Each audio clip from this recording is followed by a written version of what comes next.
بسم اللہ الرحمن الرحیم۔ زندگی کی راہوں میں کئی مشکلات آتی ہیں، لیکن رسول اللہ صلی اللہ علیہ وسلم کی حدیث ہمیں صحیح رہنمائی ہوتی ہے۔ آج ہم سنتے ہیں 5 نئی حدیث جو ہمیں صبر، شکر، نیکی اور اچھے اخلاق کی اہمیت بتاتی ہیں۔ رسول اللہ صلی اللہ علیہ وآلہ وسلم نے فرمایا، سب سے بہترین انسان وہ ہے جو لوگوں کے لیے سب سے زیادہ فائدہ مند ہو۔ یاد رکھیں، دین صرف عبادت نہیں، دوسروں کے ساتھ بھلائی کرنا بھی عبادت ہے۔ رسول اللہ صلی اللہ علیہ وآلہ وسلم نے فرمایا، جو شخص غصے میں بھی برداشت کرے وہ اللہ کے قریب ترین ہوتا ہے۔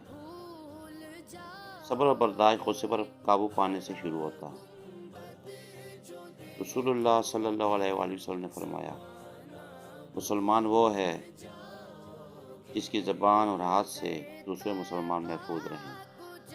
ہمارے الفاظ اور عمل دوسروں پر گہرا اثر ڈال سکتے ہیں۔ رسول اللہ صلی اللہ علیہ وآلہ وسلم نے فرمایا، دنیا میں سب سے بہترین دولت نیکی ہے، اور سب سے اچھا گھر وہ ہے جہاں اللہ کی یاد رہتی ہے۔ اصل خوشی اور سکون اللہ کے قریب رہنے میں ہے۔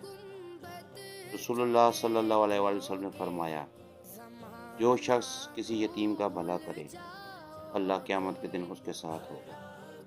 یہ 5 حدیث صرف سننے کے لیے نہیں ہیں، بلکہ زندگی میں عمل کرنے کے لیے ہیں۔ صبر کریں، نیکی کریں، دوسروں کے لیے بھلا کریں، اور اللہ پر بھروسہ رکھیں۔ اللہ ہمیں سننے والا نہیں بلکہ عمل کرنے والا بنائے۔ آمین۔ اگر ویڈیو اچھی لگی ہو تو ویڈیو کو لائک، شیئر اور چینل کو سبسکرائب لازمی کریں۔ السلام علیکم ورحمۃ اللہ وبرکاتہ۔